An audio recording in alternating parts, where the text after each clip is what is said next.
pared anterior y en la pared posterior podemos percibir la energía que viene o que se ha generado en el corazón. Entonces, si nos no fuera necesario, no ve colocar electrodos en la pared torácica anterior y luego detectar, ¿no? Sino que es así.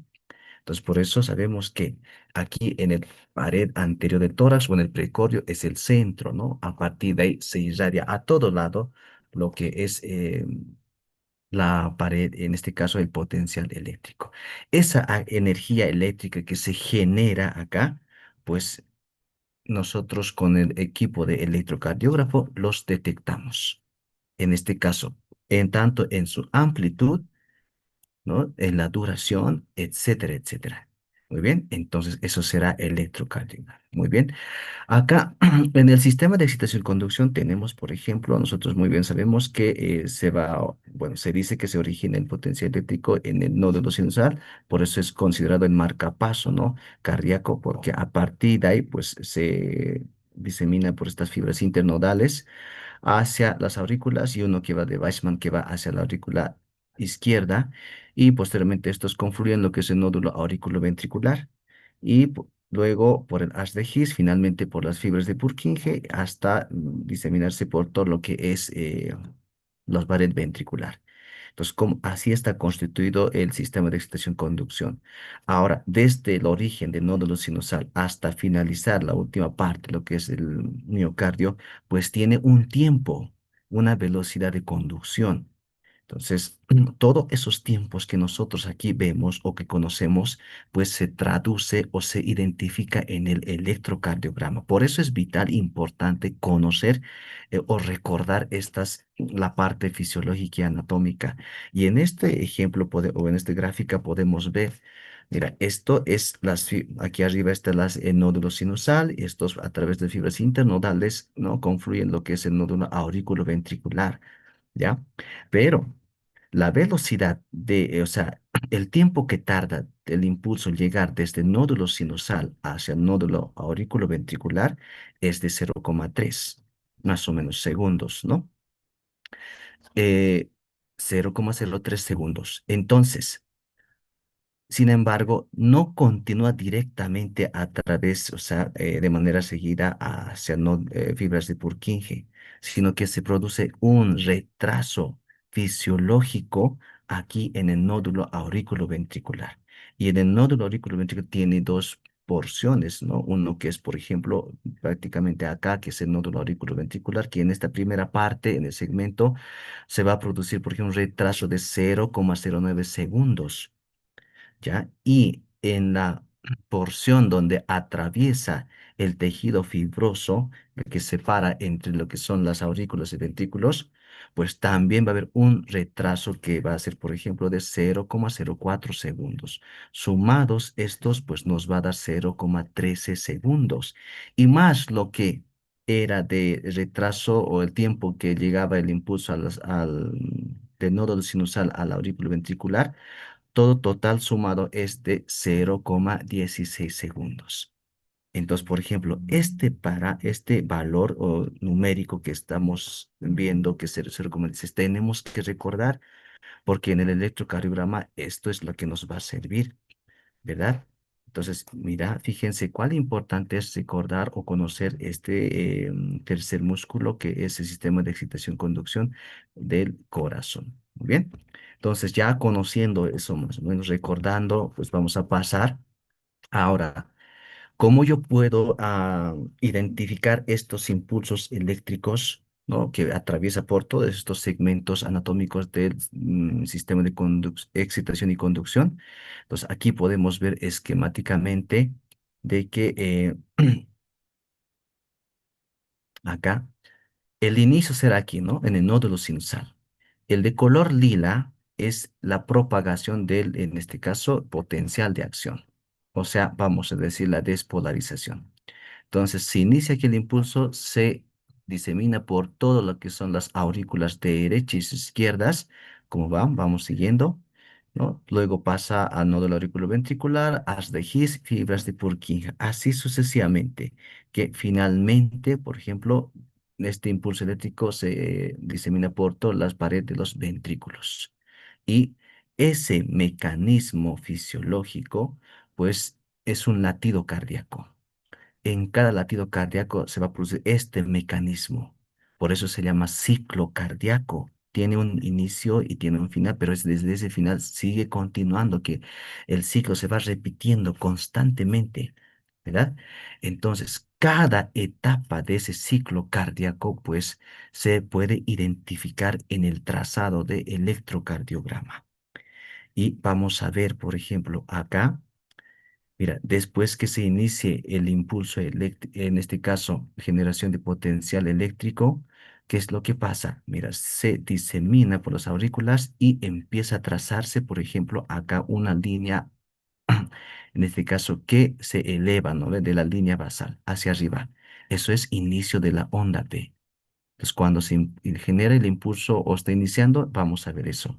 Y a medida que va completándose por todas las aurículas el impulso eléctrico, mira, la onda P se va dibujando, ¿verdad? Entonces, la onda P, pues prácticamente entonces corresponde a la contracción, en este caso, de las aurículas. ¿No ve? Clínicamente podemos, cuando hablamos de bomba cardíaca, por ejemplo, vamos a decir que corresponde a eso.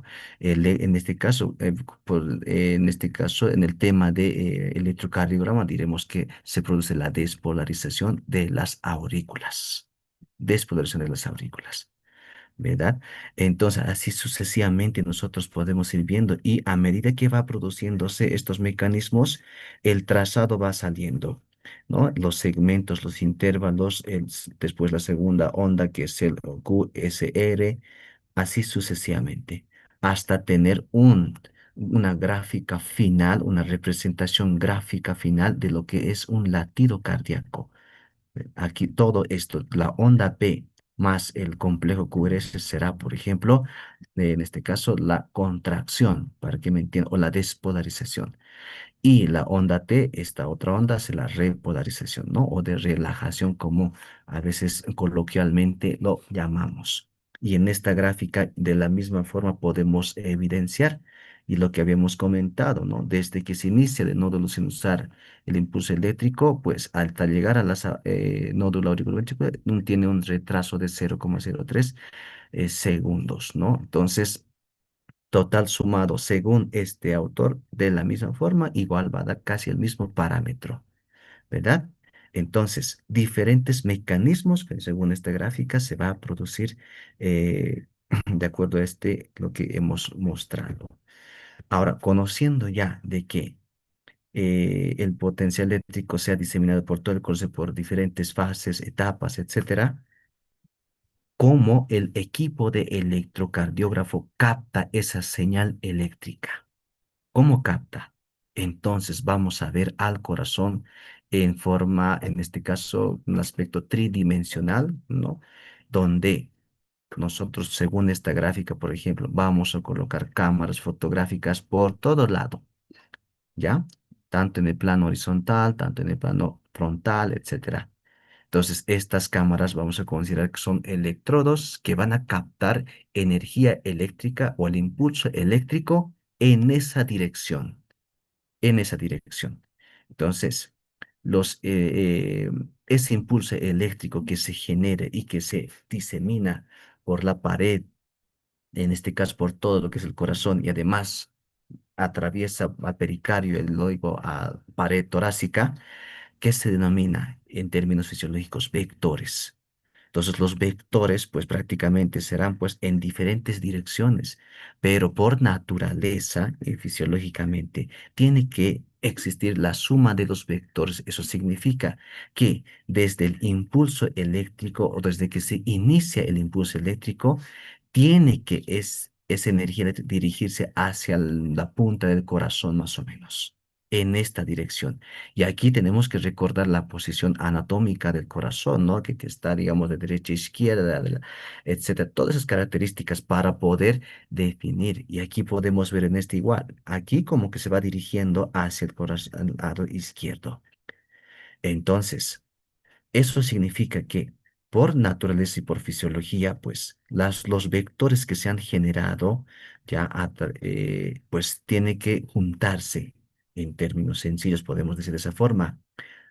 y eso se llama suma de vectores. Y de ahí nacerá el vector principal que tendrá esta dirección, como vemos en esta gráfica, esta dirección. Porque estos electrodos que colocamos en la pared torácica pues captan diferentes señales. Entonces, pero al final tiene que existir la suma de esos para poder, en este caso, encontrar el eje cardíaco, por ejemplo, ¿verdad? Entonces, simplemente los electrodos que nosotros colocamos a la pared torácica, pues van a captar esa señal en esa dirección, pero al final tienen que tener un vector principal que nos va a orientar a nosotros el eje cardíaco, ¿no? Que podemos decir que tiene que estar dentro de los parámetros normales y eso será fisiológico. Pero si existiera que este vector principal pues se desvía a otro lado, por ejemplo, a la derecha o a la izquierda, entonces vamos a pensar que, mira, anticipando un poquito, que el corazón, ya sea el ventrículo izquierdo o ventrículo derecho, imagínense, mira, voy a ser muy sencillo en esto. Si el pared del ventrículo izquierdo aumenta de tamaño y quizás aumenta el grosor también, ¿qué es lo que pasa? Hay mayor masa, ¿verdad? Hay mayor masa y por lo tanto va a desviarse la energía más a ese lado. Entonces, el vector principal se orientará a ese lado. Y eso se va a traducir, por ejemplo, en el electrocardiograma como una situación patológica porque va a estar fuera de los rangos esperados o valores esperados, en este caso del eje eléctrico. Muy bien. Entonces es así. Después que capte la energía eléctrica a través de estos electrodos, pues esto se transmite ya a través de sus cables que conocemos hacia el equipo de electrocardiógrafo. Y ahí es la que vamos a ver, por ejemplo, todos los componentes básicos del electrocardiograma. En este caso vamos a ver la parte que es normal. Muy bien, entonces nosotros tenemos que saber identificar todos estos componentes básicos de un electrocardiograma. Fisiológicamente tenemos que conocer. Si tú sabes qué significa esto, cómo tienen que ser las líneas, las ondas, etcétera, pues en condición o en situaciones de patología, pues vas a poder identificar fácilmente. Entonces, mientras nos memoricemos esto o nos captemos o entendamos cómo se han producido estos ondas y líneas, pues será para nosotros fácil de interpretar una situación patológica. Por lo tanto, vamos a decir, siempre vamos a ver en un trazado electrocardiográfico que inicie en una línea basal plana. ¿Verdad? Entonces, esta línea de repente se eleva, que en realidad corresponde a la despolarización de las aurículas. Todo eso. Aquí hemos visto, por ejemplo, en las imágenes o diapositivas que empezaba a ascender. Y eso significa que estaba empezando a iniciarse lo que es la despolarización. Y finalmente, cuando concluya, pues vamos a decir que se ha producido la despolarización. Pero aparece luego otra vez una línea basal que va a ser en este caso el segmento PR, ¿no? Y luego viene otra onda, ¿no? Que va a ser la onda Q, la más larga, luego la más amplia en amplitud, vamos a decir que es la onda R, y finalmente vamos a tener la onda S. ¿Ya? Desde que a partir de la onda S otra vez inicia una línea basal y eso se llama, por ejemplo, hasta que otra vez se empieza a elevar.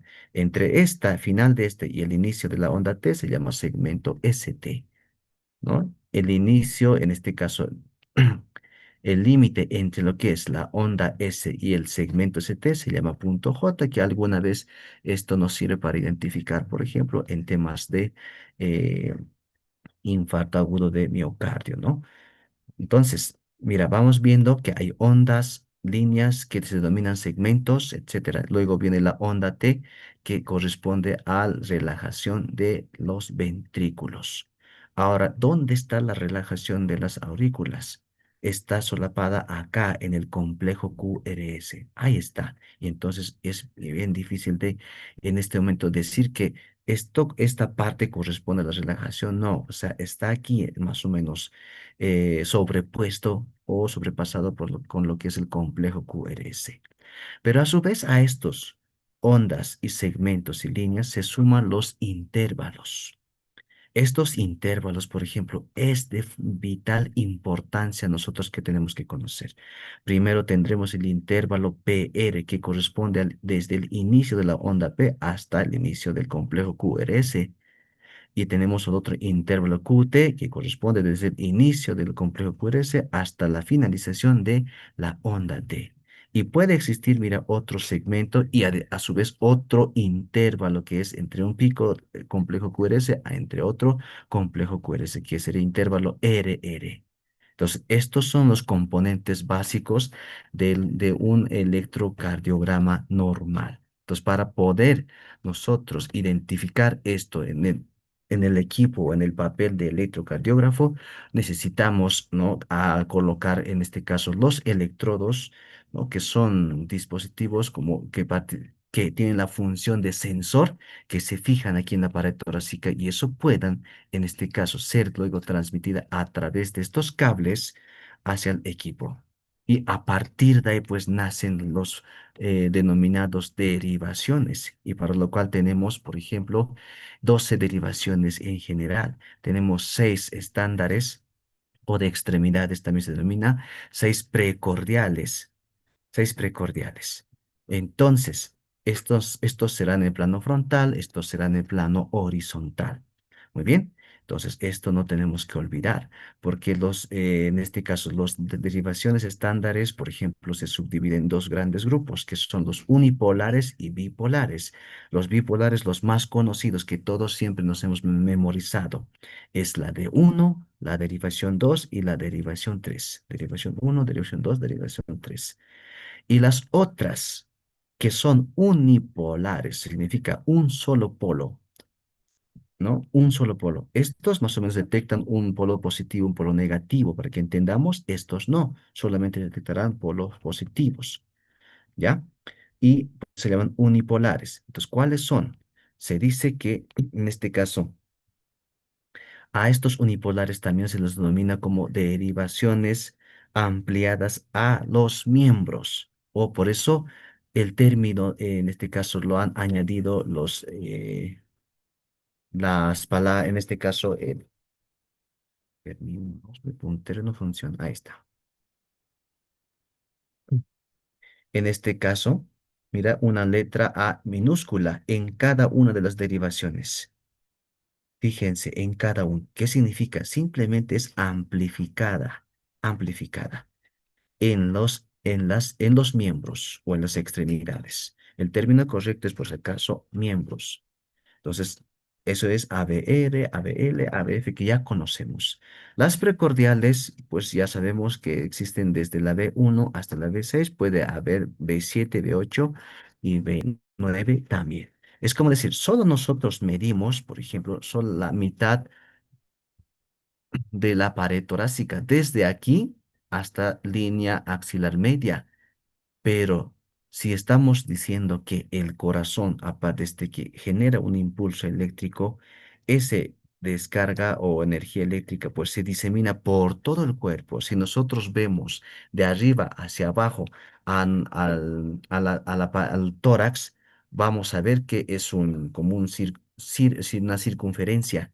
Entonces, en toda la circunferencia, más o menos, tendríamos que detectar la carga o el impulso eléctrico. Pero sin embargo, utilizamos simplemente estos, que solamente va a rodear hasta cierta parte de la pared torácica.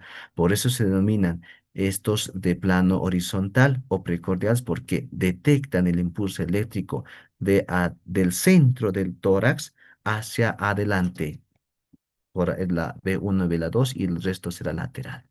Pero ¿qué es de la mitad, en este caso, derecha y de la parte posterior? No lo estamos detectando, pero en condiciones o en hospitales sí se puede hacer, ¿no? En condiciones particulares, cuando tú quieres determinar específicamente, por ejemplo, infartos, ¿no? En este caso, del corazón. Muy bien. Entonces, estas derivaciones tenemos que recordarlas porque estas serán importantes conocer para poder colocar adecuadamente en la pared de toras que más adelante comentaremos.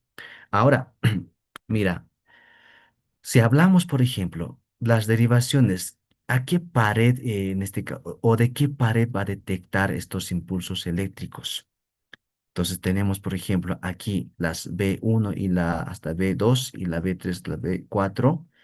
Fíjense, aquí es la pared del corazón. La B1 y la B2 pues detectan impulsos eléctricos de la pared septal.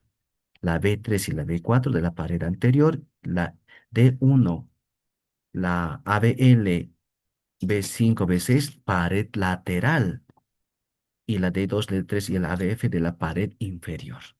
Entonces, con estos 12 derivaciones, pues es suficiente en este caso para poder abarcar lo que es al corazón como tal y se puedan determinar patologías o alteraciones, ¿no? del, que queremos identificarlas. Muy bien, entonces esto de alguna manera tenemos que recordar siempre para poder ubicarnos cuando ya hagamos la lectura del electrocardiograma. Si yo voy a ver, por ejemplo, alteración en el B1, B2, entonces ya tengo que imaginarme que el problema estaría, por ejemplo, en la pared septal, ¿no? ¿No? Y así sucesivamente. Entonces es fundamental estos recordar por si acaso. Las derivaciones de extremidades, pues la que conocemos comúnmente es la derivación uno, la de 2, de 3. Entonces, hemos dicho que son bipolares, significa que tiene un polo negativo, el otro lado positivo.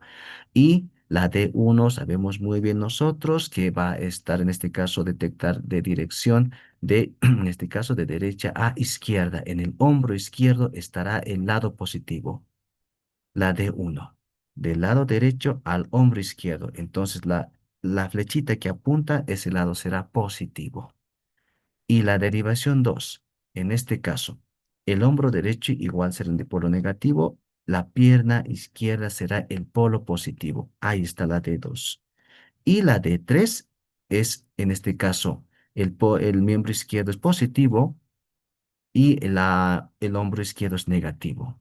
A estos tres derivaciones hacen un triángulo, por eso se denomina, por ejemplo, en los textos antiguos o hasta actualmente sigue manejándose como el triángulo de Beethoven. A partir de ahí también nace lo que es la ley de Beethoven, que simplemente es la suma de la D1 más la D3, va a ser, por ejemplo, igual, en este caso, derivación 2.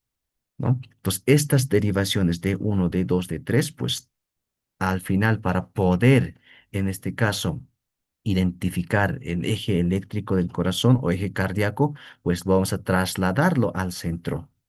Y lo que vamos a ver, porque es el entrecruzamiento, ¿no ve? Es de estas derivaciones. Y eso empezará a conformar, por ejemplo, el sistema hexaaxial de Bailey. Entonces, esto es como está, digamos, se puede graficar, es como puede detectarse el impulso eléctrico con las derivaciones de uno.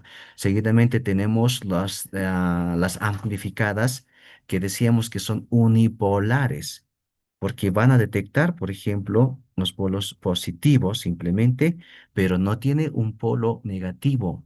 Entonces, por eso también estas tienen una ley, que es, por ejemplo, la suma de todos estos nos va a dar cero, nos va a dar cero. Pues por eso aquí el potencial, el encentro que van a conformar, por ejemplo, será cero, pero simplemente yo quiero saber, en este caso, los polos positivos que tiene. Es lo que tenemos que determinar. Entonces, la ABR, pues este raíz de derecha, pues irá a detectar el polo positivo en este lado. Y el L, que es la F, que es de izquierda, detectará el polo positivo en este lado. Y el ABF, que es de pierna izquierda, piernas, va a detectar en la parte inferior. Entonces, sabemos en este momento que el lado positivo del ABF será abajo y el lado negativo será arriba más o menos. Es lo que se entiende según estas derivaciones ampliadas en los miembros. Bien, entonces, la forma de colocar, pues aquí tienen un pequeño resumen donde tiene que ir el electrodo positivo, electrodo negativo para poder determinar, o en este caso, estas derivaciones, que esto pues ya muchos de ustedes ya deben conocer, ¿no? Entonces, Eso. Luego tenemos, por ejemplo, las derivaciones horizontales. Las derivaciones horizontales, bueno, antes, después que conformamos estas derivaciones de extremidades, hemos mencionado que vamos a trasladar al centro del corazón. Es como decir, esta es la que teníamos, tal cual, ¿no ve? La ABF, la ABL, la ABR de uno, de 2, de 3. Yo luego lo traslado al centro, pues conformará este sistema hexaaxial, donde vamos a añadir, por ejemplo, los grados, ¿no? Y se convertirá, por ejemplo, en sistema hexadecimal, que algunos lo mencionan. O algunos lo llaman, por ejemplo, sextantes de Bailey, o también podemos llamar sistema hexaaxial de Bailey. Entonces, ¿qué es de cómo se conforma esto? Las tres derivaciones bipolares más tres derivaciones unipolares conforman este sistema hexaaxial, ¿verdad? Entonces, esto prácticamente nos sirve para calcular el eje cardíaco. Entonces, ahí están, como podemos observar. Muy bien. Entonces, esto ya, teniendo esto, ya nos puede permitir ayudar a determinar, por ejemplo, o calcular el eje cardíaco. Pero, sin embargo, por el momento no lo vamos a mencionarlo. Las derivaciones precordiales, la B1 se coloca, por ejemplo, en el cuarto espacio intercostal derecha junto a lo que es al esternón, lo como podemos observar en esta imagen, estas imágenes. Justo, aquí está, ¿no? La B1, si tengo otro acá con esto. La B1 pues estará, por ejemplo, en la línea, justamente acá, en este sector más o menos. Ahora la pregunta es, ¿cómo yo puedo identificar, en este caso, los This espacios? meeting is being recorded. Kenzie, me asustaste. Este, ¿cómo yo puedo, en este caso, identificar los espacios intercostales? Ustedes muy bien ya saben por anatomía que en el esternón, pues tenemos, ¿no? Acá el manubrio external, donde tenemos entre el manubrio y el cuerpo del esternón un ángulo, la articulación. Entonces, el ángulo de Lewis, entonces eso nos permitirá, por ejemplo, identificar el segundo espacio intercostal. A partir de ahí iremos contando y pues vamos a poder determinar en qué espacio intercostal estamos. Ahora, ¿qué dice la regla para colocar estas derivaciones, en este caso precordiales? La B1 dice que coloquemos en el cuarto espacio intercostal derecho, justamente acá, ¿no? En la línea externa, en el borde externo. Ahí tenemos que colocar. Entonces, para eso tenemos que ir contando, por ejemplo, primer espacio, segundo, tercero, cuarto espacio.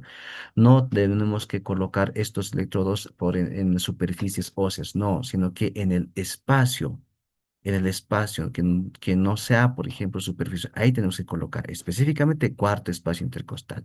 La B2 en el otro lado, que es en el espacio, en este caso, cuarto espacio intercostal izquierdo, línea esternal acá, ¿no? Entonces, junto al esternón. La regla dice, ya cuando nosotros colocamos que coloco el B1, coloco el B2, pues voy a colocar luego la B4 y no tanto así la B3, ¿ya? ¿Por qué? Porque para la B4 quizás no perdón, para la B3 no tenemos un punto anatómico de referencia, pero sin embargo para la B4 sí, porque necesitamos trazar una línea imaginaria, en este caso la línea media clavicular, ¿no? Entonces, justamente a nivel del cuarto espacio intercostal,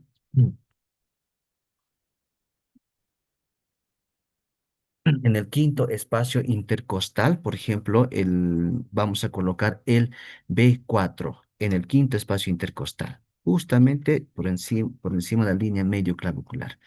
Y posteriormente ya podemos colocar lo que es la B3 entre lo que es la B2 y la B4 en el centro, una distancia equidistante entre ambos. Y pues ahí estará la B3. Y la B5 vamos a seguir colocando, por ejemplo, en lo que es en el quinto espacio intercostal, pero en la línea axilar anterior. La B6 en la línea axilar media, ¿no? Hasta ahí llegamos. pero ya habíamos indicado que sí se puede, por ejemplo, colocar la 7 y la 8 que será, por ejemplo, la 7 será en la línea axilar posterior y el otro en la medio escapular, ¿no? Entonces, cuando ya tengamos colocados, pues ah, ya tendríamos casi listo para poder ya hacer o la toma de un electrocardiograma. Muy bien. Algún autor, por ejemplo, autores clásicos lo denominan a esto, pues, en este caso, derivaciones de Wilson, ¿no? Entonces, eso ya seguramente ya se estarán imaginando por qué, ¿no? Recuerdan del central determinante de Wilson, entonces, más o menos referida a eso. Entonces, vamos a ahora ya tenemos todo listo para tomar un electrocardiograma. Tendríamos que conocer en este caso el equipo y papel de impresión, ¿no? Para el trazado. Entonces, ¿cómo está diseñado el papel de electrocardiograma? En este caso, pues primero, antes de eso, vamos a empezar ya a hablar de las características normal del electrocardiograma. Hemos visto ya los componentes, todo eso. Y simplemente aquí vamos a mencionar quizás de importancia el intervalo PR, que decíamos que es el inicio de la onda P y en este caso, finalización del segmento PR o inicio de la onda en el complejo QRS. ¿Cuánto mide? Mira, mide, por ejemplo, 0,16 segundos. ¿Esto dónde habíamos visto?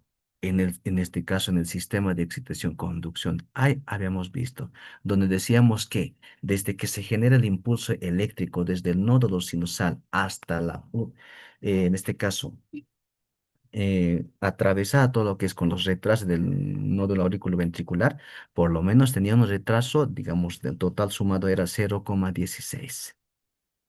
Entonces tú, al saber ese valor fisiológico y aquí en el electrocardiograma encuentres eso, entonces dices que esta parte corresponde a todo ese lugar. Si tuviera aquí, imagínense, prolongado esto en el tiempo o disminuido, ¿qué estaríamos pensando? Mira, ahí está la cosa, ya hay una alteración en en ese segmento, en este caso, o en esas estructuras anatómicas que conforman, en este caso, el intervalo PR, aurículas y nódulo aurículo ventricular, ¿verdad? Entonces, por eso les decía, todo lo que nosotros conocemos en fisiológicamente, pues nos va a determinar de que en el electrocardiograma se pueda identificar toditas esas. Entonces, aquí rápidamente les voy a mostrar las características de cada onda, intervalo, segmento, todo eso para poder ya meternos lo que es a la interpretación sistemática de un electrocardiograma. La onda P, en este caso vamos a hablar ya términos, ¿no? Que más manejamos. La altura, vamos a decir amplitud, y en esto, el lineal horizontal, vamos a decir que es en tiempo. En este caso, en el electrocardiograma hablamos de segundos y milisegundos. Una onda P, por lo menos en tiempo, tiene que ser, por ejemplo, 0,2 segundos y en amplitud, por lo menos, tiene que ser 2,5 milímetros. ¿Ya? Ah, y eso nosotros podemos ya identificar, por ejemplo, sabiendo esas características, algunas patologías, ¿no? En este caso que se pueden presentar. Morfológicamente, pues sería esta que estaríamos viendo con condiciones normales, pero si ves tú que hay alteraciones en la morfología de la onda P, pues nos orienta a una patología. ¿Ya? Entonces aquí rápidamente vamos a ir mostrando. Todas estas podrían ser en condiciones fisiológicas, condiciones, tanto en la duración como en la amplitud, pero que no, digamos, salga de estos valores que hemos mencionado. Pero puede existir alteraciones, ¿no ve? Entonces, esto ya ustedes saben que la onda P corresponde a nódulos sinusales, fisiológicamente es la despolución auricular, etcétera. Pues ahí están todas sus características que se mencionan para la onda P.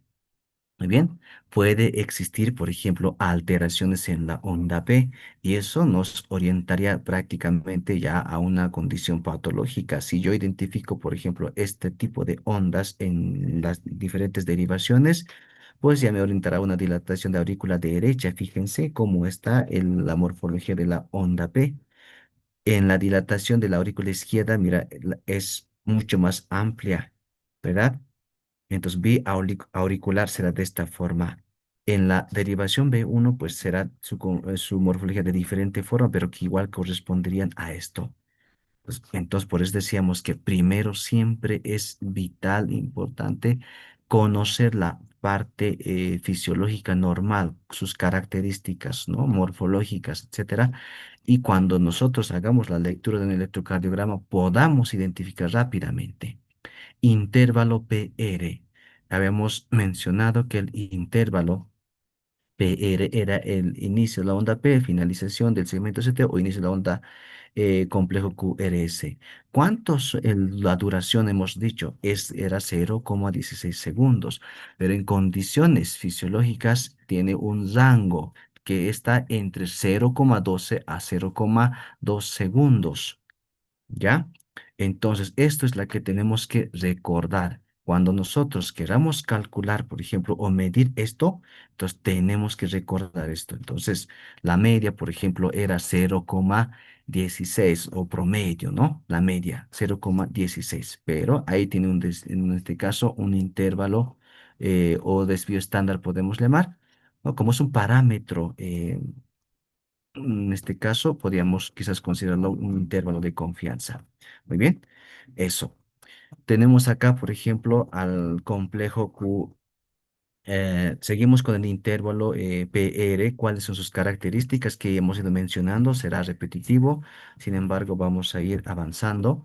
Segmento PR. El segmento PR corresponde, en este caso, el tiempo en este que comprende la finalización de la despolarización auricular y el inicio de la despolarización ventricular. Entonces, prácticamente en el electrocardiograma quizás no lo vamos a poder identificar la finalización de lo que es la despolarización auricular, pero sí vamos a poder ya identificar lo que es la despolarización ventricular, en este caso, inicio del complejo QRS.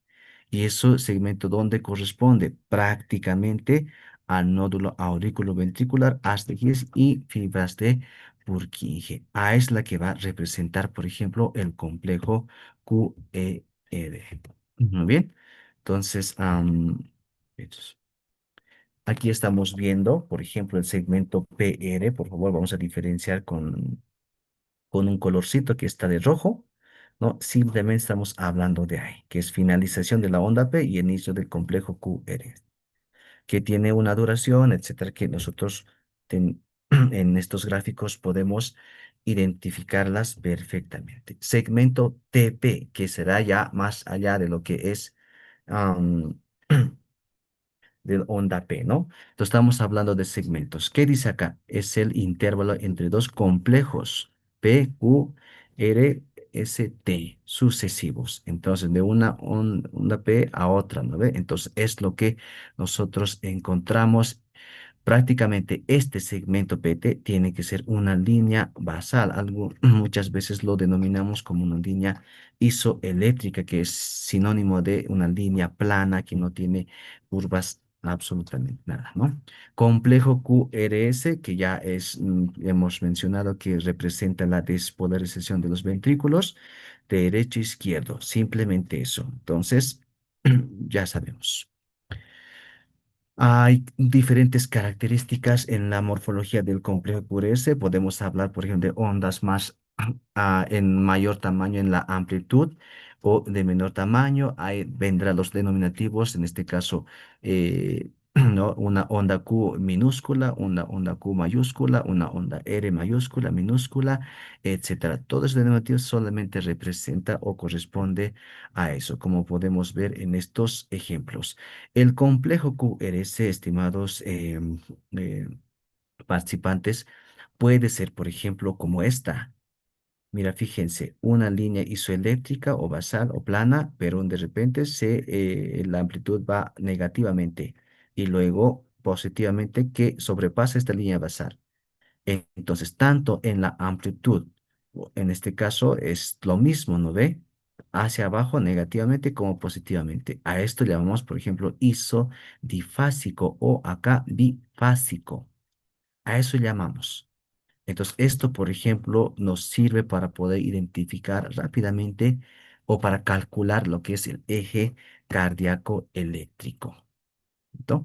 El segmento ST quizás tiene mayor relevancia en este momento el segmento ST, porque este segmento nos va a permitir identificar, por ejemplo, alteraciones de problemas en el miocardio. Uno de ellos, por ejemplo, siempre van a ser signos de infarto agudo miocardio, ¿no ve? Siempre van a ser. Entonces, simplemente fisiológicamente es en este caso, porción inicial de la despolarización ventricular, nada más. O sea, finaliza, por ejemplo, la despolarización y ya va a iniciarse lo que es la repolarización. Creo que dije despolarización, no, repolarización, en este caso ventricular. Muy bien. La línea, fíjense, la amplitud en este caso siempre va a ser plano o isoeléctrico. Pero si yo tengo elevado hacia arriba, si yo tengo elevado hacia abajo, entonces estaremos sospechando de que algo está pasando. Normalmente debía ser así, ¿verdad? Pero de repente puede existir esta forma en su morfología. Podríamos tener, digamos, estos aspectos que para nosotros ya es un en este caso, segmento ST morfológicamente alterado, o sea, no, ya no es una línea plana, sino que ya tiene una curva, ¿no ve? Una onda más o menos. En este caso hay una elevación, ¿no? De este segmento ST. Entonces, esto no es un buena imagen que nosotros queramos observar, ¿no? Así hablando, por ejemplo, de cuando atendemos pacientes, porque siempre es preocupante. Finalmente tenemos la onda T, que es prácticamente la repolarización ventricular y con todas sus características que nosotros seguramente ya conocemos. Siempre va a ser positivo, por si acaso, en mayoría del excepto que... Y la onda U normalmente a veces no está presente, pero puede estar en un momento evidenciarse en el trazado electrocardiográfico, que corresponde en este caso un retraso o una repolarización, ¿no ve? De los ventrículos, una parte. Entonces, eso tenemos que también identificarla. Aquí está la onda T y una pequeña onda que sería la onda U que vamos a poder identificarlas. Muy bien. Entonces, ahora vamos a estos intervalos, pues no vamos a mucho abordar porque ya quizás no tiene mucha significancia, pero lo que quiero pasar es a esta. ¿Cómo nosotros, después conociendo todo eso, analizamos o hacemos la interpretación de un electrocardiograma? En este caso existen diferentes guías o protocolos donde nos permiten el orden secuencial del análisis de un electrocardiograma. Podemos empezar, por ejemplo, buscando la estandarización, ¿no? O la calibración, segundo con la frecuencia. Algunos dirán, pues voy a iniciar con el ritmo, luego la frecuencia. Yo sugiero, por ejemplo, que iniciemos quizás con el ritmo, pero ya eso dependerá, por ejemplo, de ustedes, porque prácticamente van a llegar a lo mismo. Luego viene el eje y mira, a partir del quinto paso es analizar todas las ondas, segmentos e intervalos. Finalmente, todas las patologías que se pueden evidenciar. Muy bien, entonces es así que se tiene que realizar el análisis sistemático de un electrocardiograma. Entonces, el primer paso que es encontrar, en este caso, o hacer o identificar la estandarización del trazado, ¿no ve? Del electrocardiograma. ¿Cómo yo puedo identificar en el papel del electrocardiógrafo, digamos, si este trazado es, está bien estandarizada? ¿No? Entonces, uno de ellos es, por ejemplo, en buscar en el trazado imagen, ¿no? Que está siempre al inicio del trazado y tiene que tener estos valores. En la amplitud, por ejemplo, en la altura, en milivoltios, pues tiene que ser 10 cuadraditos, 10 cuadraditos. Y en milímetros van a ser 10 milímetros de altura. Y en el tiempo, en la duración, pues tiene que ser 5 cuadraditos. 5 cuadraditos. Entonces, si yo encuentro, por ejemplo, en un trazado esto, Podrían ser quizás menos. He visto que en algunos electrocardiogramas portátiles está menos, pero la amplitud no varía en la altura. Entonces yo indico que esto está bien. El trazado que voy a interpretarlo va a estar, digamos, adecuada. Porque si no es así, pues puede que tengamos alteración si el análisis o el diagnóstico será erróneo, ¿no? Otro eh, aspecto que tenemos que ver en el electrocardiograma es la derivación ABR, que todas las ondas tienen que ser negativas. Ahí está. El complejo, la onda P, el complejo QRS y la onda T son negativas. Eso es normal, por ejemplo, encontrar en electrocardiograma. Entonces, dos cosas importantes en el primer paso. Este rectángulo que encontremos con sus medidas y la derivación ABR que tienen que tener ondas negativas. ¿Qué más? Entonces, aquí nosotros podemos identificar los patrones típicos en cada derivación. La derivación uno será, por ejemplo, el trazado de esta forma, la de 2, la de 3, ABR, etcétera. Y justamente aquí veo que la derivación ABR es negativa en todo, en este caso, sus ondas. El resto, mira, es la gran, casi todos son positivas, con excepción de la ABL que es isodifásico o bifásico, como habíamos mencionado. Pero igual tiene, mira, la onda P positiva y la onda T positiva, solo que el complejo QRS es isodifásico o bifásico. Muy bien.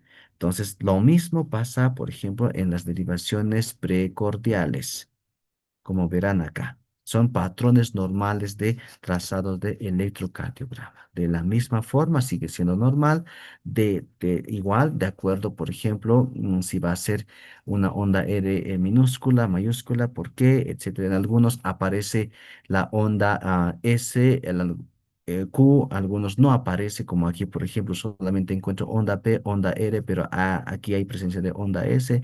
En algunos es completo, como por ejemplo acá. Mira, se ve la onda Q, la onda R y la onda S, que es bien completa. Entonces, pues encontramos el complejo QRS, pero sin embargo en algunos trazados no es así, pero puede estar presente. Pero eso tenemos que nosotros tomar en cuenta conociendo estos patrones de trazado normales en cada derivación. Generalmente siempre vamos a ver de esta forma, por ejemplo, en estas derivaciones precordiales que tengan quizás completo. Muy bien, eso.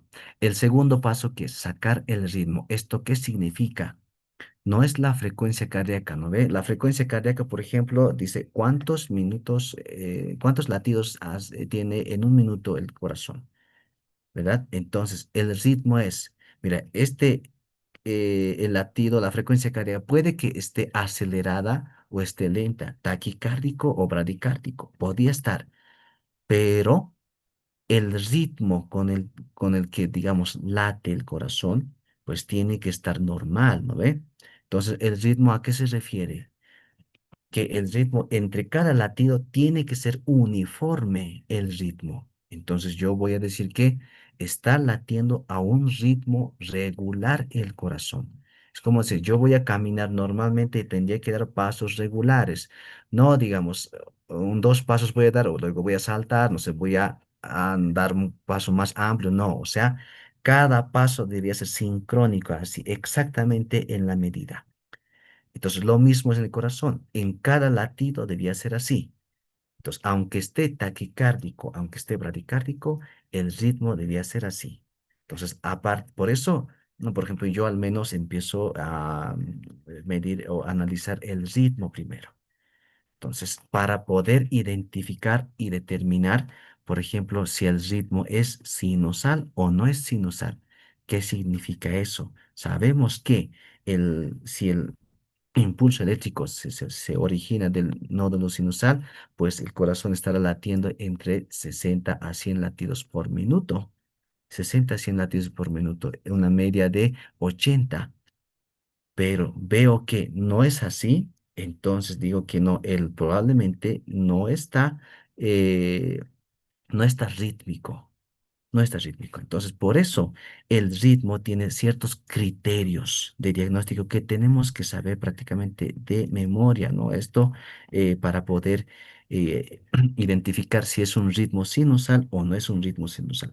Primer criterio es la onda P, o sea, esta onda P dice está presente en todas las derivaciones. Ah, entonces aquí está. En esto yo veo, en esta también yo veo, en esta también yo veo, en esta también. Entonces veo que está presente en todas las derivaciones. Pero puede existir una onda P plana. ¿No ve? Puede existir. Entonces eso, por ejemplo, nos sirve para calcular el eje de la onda P, por si acaso. Entonces, pero tiene que estar presente. Es un criterio. El más importante a partir de este segundo, que es onda P precede, dice, a cada complejo QRS. Significa que siempre está delante de cada complejo QRS la onda P. Y vemos en esto, la D2, por ejemplo, está delante. En la ABR también, aunque son invertidas, igual está delante. ¿Verdad? Otro, que en este caso, la onda P siempre tiene que ser positiva, dice en D1, D2, ABF y negativa en ABR. Este es un criterio que tenemos que saber igual. Y en este caso, el ritmo está, la frecuencia cardíaca tiene que estar entre 60 a 100 latidos por minuto. Otro criterio, intervalo PR, que tiene que estar entre 0,12 a 0,20 segundos. ¿Ya? 0,20 segundos. Muy bien, entonces, estos son los criterios. ¿Cómo lo puedes identificar estos parámetros cuando tú ya empiezas a analizar un electro? Tenemos varios métodos. Uno, por ejemplo, aquí está un complejo QRS, otro complejo, que es, decía, el ritmo entre este complejo y este complejo tiene que tener la misma distancia, entre este y esta también. O sea, todo este trazado, ¿ya? Tiene que haber la misma distancia, o sea, uno complejo y la otra con la misma distancia. Entonces podemos agarrar un compás, por ejemplo, ajustar entre un pico de la onda R y la siguiente y colocarlo luego en la siguiente que debía de coincidir en este caso, con el compás. Podemos optar, por ejemplo, con un papel, con un plástico que podemos ajustar a esto y cortarlo y luego lo que hemos cortado, pues trasladarlo y medirlo, que debía ser lo mismo. Entonces, simplemente hacer estos dos o maniobras, pues vamos a decir que en este caso el ritmo es regular y podríamos decir que es un ritmo sinusal. ¿Listo? Pero si en caso de que no coincidiera, pues automáticamente estaríamos pensando que hay una alteración, o sea, el ritmo va a ser irregular. Y en este ejemplo podemos ver, mira, entre esta onda R y esta, por ejemplo, es 14,5 cuadraditos, pero entre este y esta es 9,5, 8, 14, mira, total alteración en este caso entre una onda Q y el R y la otra R. ¿Verdad? Entonces aquí automáticamente vamos a catalogar como en este caso, un ritmo sinusal irregular. O sea, ya no hay ritmo sinusal, sino que es un ritmo irregular. Prácticamente es irregular. No cumples los criterios. ¿No? En este caso, por ejemplo, ya tenemos que ver por ejemplo, que cada onda P preceda a cada complejo QRS, que el segmento o el intervalo PR que sea de 0,12 a 0,20 segundos, etcétera. Pero aquí prácticamente no se puede identificar, ¿verdad? ¿Cuál sería la onda P? Por acá tendría que estar, pero no lo identifico. A esto tendría que ser, tendría que medir, por ejemplo, el intervalo PR. Entonces, se ve seguro que no cumple esos criterios y por lo tanto se cataloga como irregular. Ahora este otro, mira, es bien lento el latido, es bradicardia, pero el ritmo es regular entre complejo y este complejo. Mira, hay 56 cuadraditos. Entre este y este, lo mismo. Eso significa que el ritmo es regular. Esta que es una patología, por ejemplo, de la misma forma, a pesar de que existe un problema, por ejemplo, en el segmento ST, el ritmo sigue siendo regular, el ritmo. ¿verdad? Aquí lo mismo, tenemos ritmos regulares, estos son ritmos irregulares, pero regulares, así sucesivamente. Fíjense estos ejemplos. Entonces, nada más. Entonces, ¿cómo podemos identificar esto? Ajustando con un plástico que podemos cortar o un compás, ¿no? Que también podemos utilizar. El tercer paso es calcular la frecuencia cardíaca. Existen una serie de métodos que tenemos. Se pueden agrupar, por ejemplo, para ritmos regulares, para ritmos irregulares. Entonces, por eso yo les decía, yo prefiero empezar por el ritmo y luego pasar a frecuencia, pero muchos empiezan de frecuencia y luego al ritmo. En condiciones de emergencia, ¿qué es lo que tienes que ver? Primero la frecuencia, ¿no? De cuánto estará, cómo está siempre la derivación de uno y su perpendicular para poder, digamos, de manera rápida identificar el eje cardíaco, etcétera. Posterior a eso, con calma estarás analizando pues todo el análisis sistemático, pero en condición de emergencia, pues frecuencia nos interesa saber inmediatamente cuánto está. Entonces tenemos acá, por ejemplo, método de 6 segundos o cálculo de frecuencias ventricular media, si también se llama, método de intervalos RRs, método de regla de calculador de la frecuencia, método de regla de los 300 o reglas quintas o cuenta regresiva, son sus sinónimos ahí tal cual estamos colocando, método de 2500 mediante una regla de 3 simple, hasta se puede utilizar un bolígrafo, etcétera, ¿no? Entonces, yo voy a pasar los otros métodos rápidamente, pero los que más se utilizan vamos a mostrarles. El método de 6 segundos simplemente ah, nos dice de que en cada papel de electrocardiógrafo existe unas marcas, mira, en la parte superior. Aquí una marca, aquí otra marca, aquí otra marca. Entonces, tres marcas, pues corresponde a 6 segundos. A 6 segundos. Tres marcas. Entonces, ¿qué dice la regla? Nosotros, pues, tenemos que simplemente contar cuántos, en este caso, complejos encontramos, ¿no ve? Complejos encontramos en este 6 segundos. El ejemplo está aquí, dice, mira, hay 8 complejos y eso multiplicamos por 10 y por lo tanto tendremos 80 latidos por minuto. Sencillito, ¿verdad? Eso es método de 6 segundos. El método de, este es otro ejemplo. El método de intervalo RR tiene varios métodos, método uno, método 2, método 3, etcétera.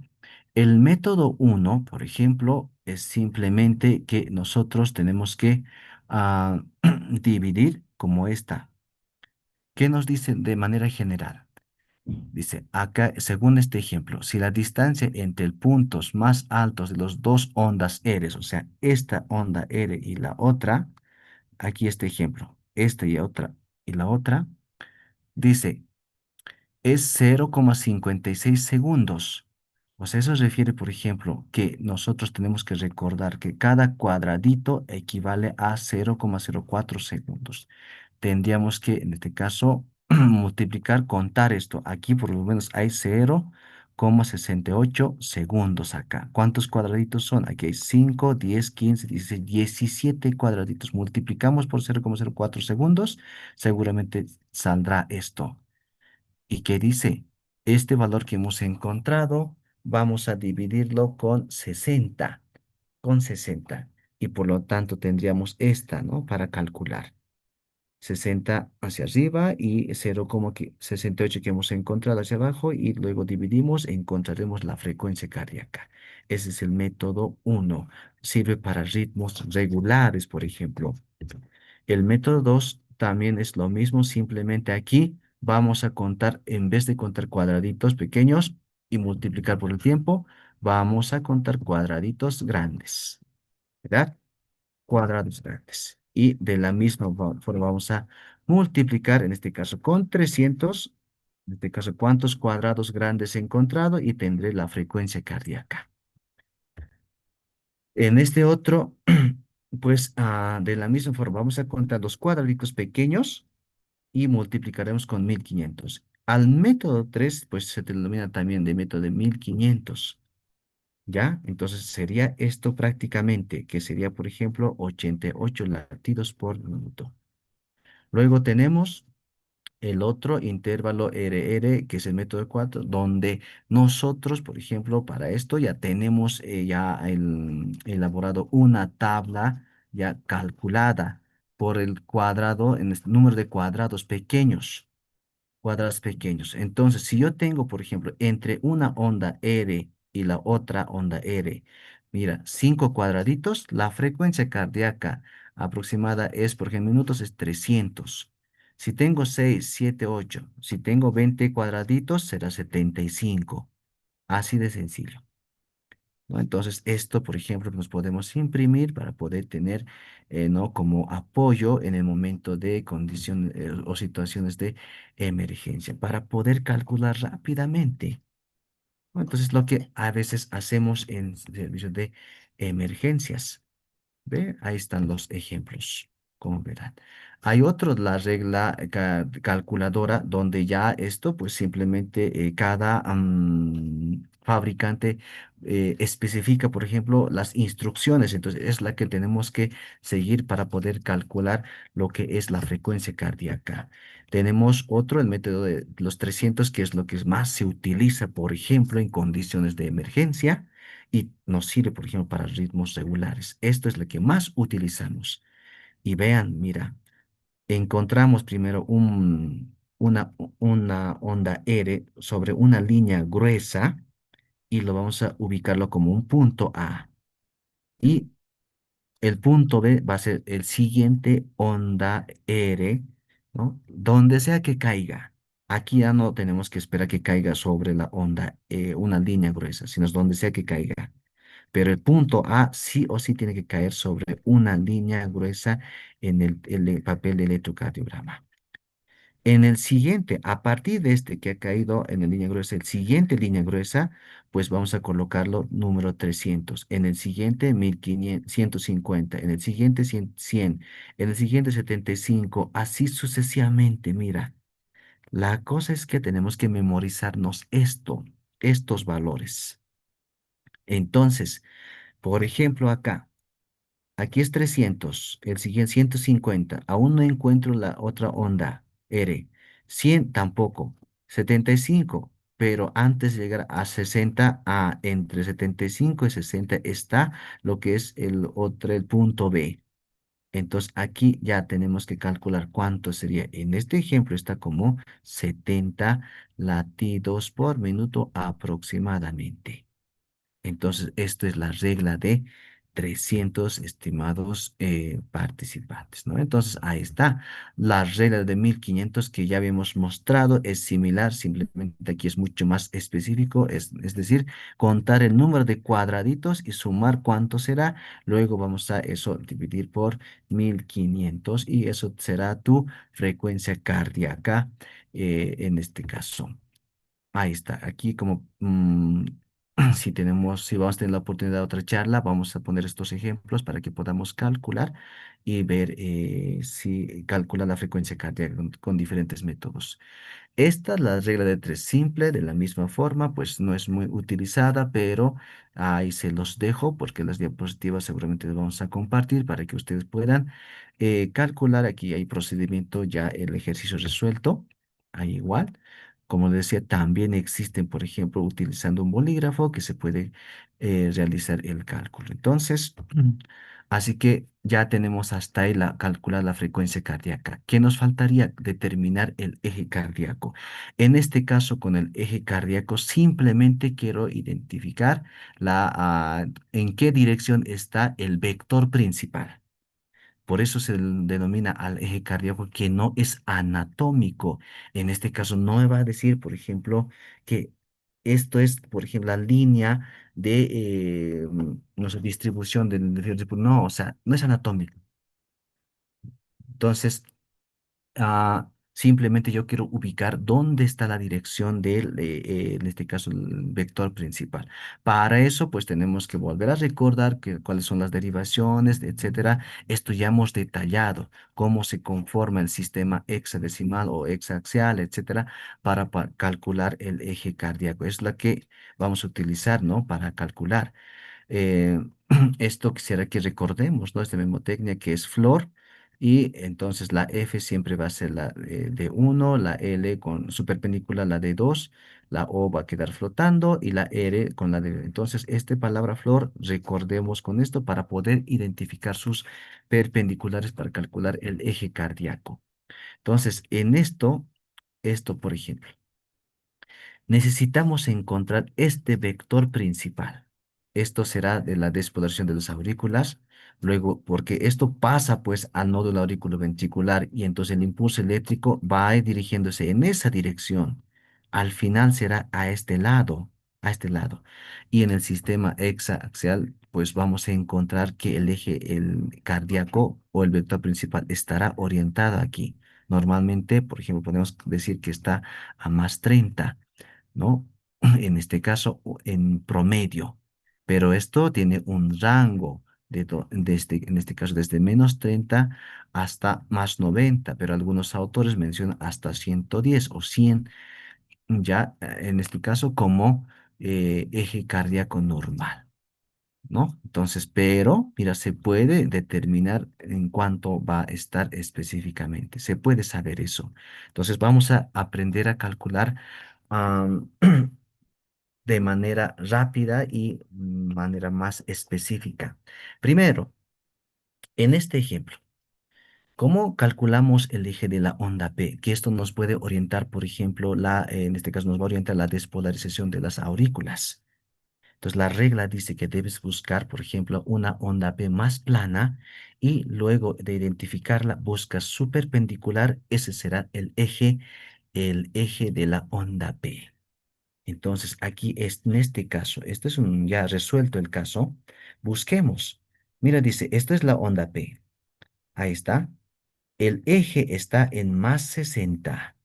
O sea, acá está en +60. Aquí justamente caerá sobre la derivación de 2. Entonces, recordemos la palabra flor.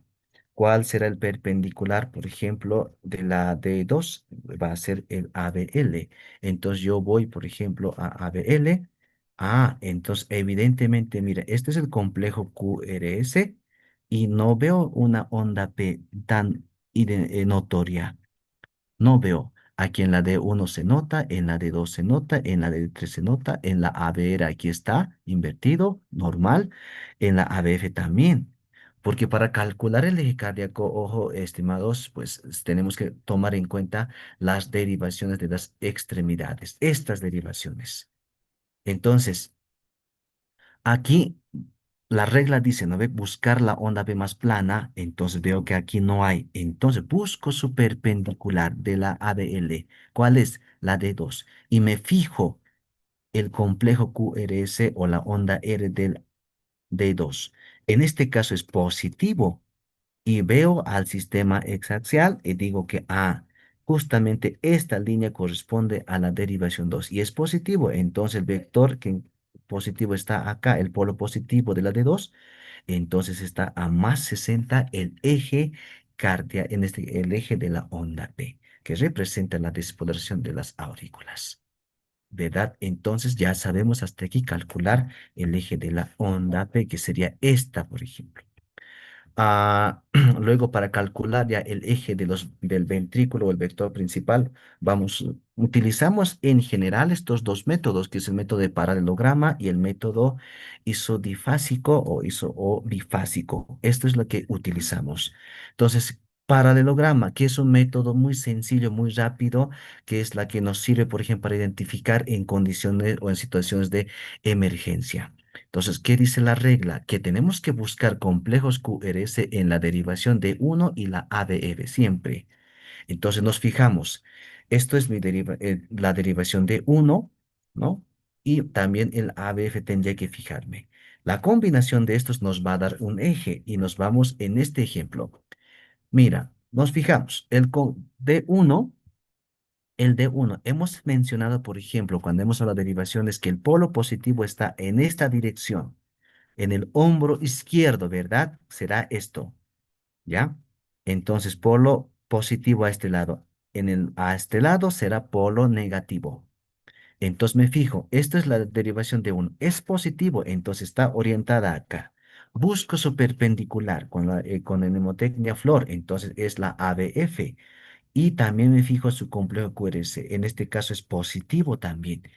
Entonces, habíamos indicado, por ejemplo, esta derivación ABF es una derivación unipolar ampliada en los miembros. Entonces decíamos, ¿no? La F siempre va a estar hacia abajo, hacia arriba negativo, hacia abajo será positivo.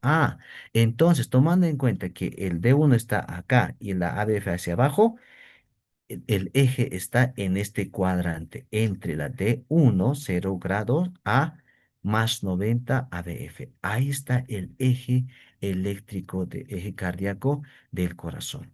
Eso es el método de paralelogramo, porque yo simplemente identifico en lo que es la derivación de uno, busco su perpendicular y con eso ya está. Es de manera sencilla que cómo podemos nosotros identificar el eje cardíaco. En este otro ejemplo, lo mismo, nos fijamos la derivación de uno y la su perpendicular y vamos a encontrar que el eje cardíaco está en el cuadrante inferior derecha, ¿verdad? Hemos dicho que normal es desde -30, por favor, desde aquí, desde -30 hasta +110, digamos, ¿no? Hasta ahí. Pero en condiciones ideales, pues debía estar hasta +90, digamos. Entonces, veo que está más allá de los 90, de +90, entonces vamos a considerar como un desvío del eje. El vector principal se está dirigiendo a ese lado. A eso a mí ya me puede orientar que algo pasa en el ventrículo derecho. Algo está pasando en el ventrículo derecho y no tanto así en el ventrículo izquierdo. Entonces tenemos que imaginarnos cómo es la circulación o recordar en qué, por ejemplo, uno de ellos es dónde dónde inicia y dónde termina la circulación mayor y la circulación menor, ¿no? Entonces, el eje nos va a ayudar a determinar, por ejemplo, el diagnóstico de todo eso. Aquí ya tenemos, por ejemplo, en esta tabla simplificado, pues para poder directamente ubicarnos en el electro. Si yo tengo la D1 positiva y la ABF positiva, por ejemplo, está entre +30 a +90 así sucesivamente. Entonces también podíamos esto nosotros imprimirnos y tener a la mano, ¿no? En condiciones de emergencia. Seré bien realista, colegas, aunque seamos expertos en, ¿no? en atender pacientes críticos, etcétera, pues es a veces bien difícil, ¿no? En condición, porque tienes un paciente, otro paciente, hay un montón de pacientes, a veces es pues difícil, te puede cruzar, ¿no? Los datos, etcétera. Entonces, mejor tener a la mano siempre esto y poder, no es malo sacar estos apoyos y pues ver, ¿no? Entonces, así que si tenemos estas herramientas ya simplificadas, pues a utilizarla. Si yo encontrara, por ejemplo, desvío eje a la derecha, ¿qué patologías más comunes que identificamos acá? Mira, hipertrofia ventricular derecha, bloqueo de rama derecha, hemibloqueo posterior izquierdo, enfisema y cor pulmonar, que sería, por ejemplo, problema a nivel pulmonar, tetralogía de Fallot. A la izquierda, más común, ¿cuál sería? Hipertrofia ventricular izquierda. En nuestro medio esto es bien común. ¿Por qué? Porque la hipertensión arterial pues va a provocar esto. Entonces el eje estará desviado a la izquierda. Por eso está en primer lugar acá. Bloqueo de rama izquierda, hemibloqueo anterior izquierdo, síndrome de Wolff-Parkinson-White, cardiomiopatía hipertrófica. Entonces, todo lo que pueda, por ejemplo, engrosar o agrandar, o sea, hipertrofia concéntrica, etcétera, o excéntrica del corazón del lado izquierdo, va a jalar el vector principal hacia ese lado. Entonces, eso va a ocasionar desvío a la izquierda. Entonces, un paciente con crisis hipertensiva, por ejemplo, que llegue, electro inmediatamente, electrocardiograma. Muy bien. Entonces, estos casos ya están resueltos. ¿Cuánto está el eje acá? Nos fijaremos.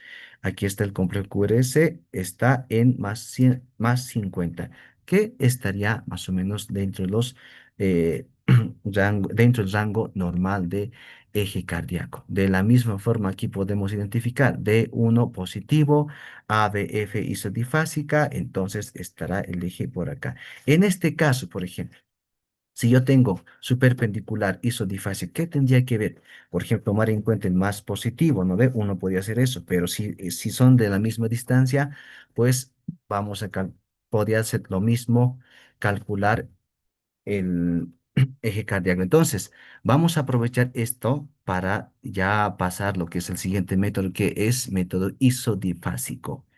En este método, ¿en qué consiste? Buscamos en las derivaciones de extremidades, ¿no? Una onda isodifásico. Entonces, de uno no hay, de dos tampoco. Más o menos la de dos sí está aparentemente. Mira, parece que la de dos está. La de tres también. ABR no, ABL tampoco, ABF también. Entonces, mira, tenemos varios que nos podrían orientar, pero tendríamos que ajustar en este caso la amplitud de cada uno para decir cuál, ¿no? Entonces, en este caso vamos a tomar en cuenta la derivación de 2, por ejemplo, que es isodifásica, y buscamos su perpendicular, que va a ser el ADL, ¿no? Entonces, de esa forma podemos calcular exactamente dónde estaría el eje cardíaco. Entonces, cuando tenemos esos detalles de que los voltajes, en este caso la amplitud de cada onda es diferente, ¿no? Y queremos calcular específico justamente en qué grado está, pues podemos utilizar esta técnica, donde yo, por ejemplo, aquí en este ejemplo, D1, busco la D1, aquí está la D1, esta es la D1, esta línea de acá. Entonces, ¿cuántos cuadraditos es hacia arriba? Entonces cuento desde la línea basal. Una, 2, 3, 4, 5, 6, 7, 8 cuadraditos. Entonces aquí voy a trazarme 8. Una, 2, 3, 4, 5, 6, 7, 8. Será hasta acá, por ejemplo. Busco su perpendicular de la de 1, entonces será ABF y también es positiva. Entonces hasta aquí es 5, 10. Es justamente 10. Entonces hacia abajo 10. Unimos estas líneas y una línea entre este punto y este punto y nos dará el eje casi con exactitud, ¿verdad? Pero esto en condiciones de emergencia pues no vamos a poder estar realizando, sino que después tendrás el tiempo para poder realizarla y poder entender exactamente o determinar exactamente lo que es el eje cardíaco. Muy bien, entonces yo creo que con eso, estimados participantes, hemos concluido, pues espero no haber descansado, nos hemos extendido un poquito, más de una hora, pero tiene mucha importancia. No sé si tiene alguna duda, pregunta.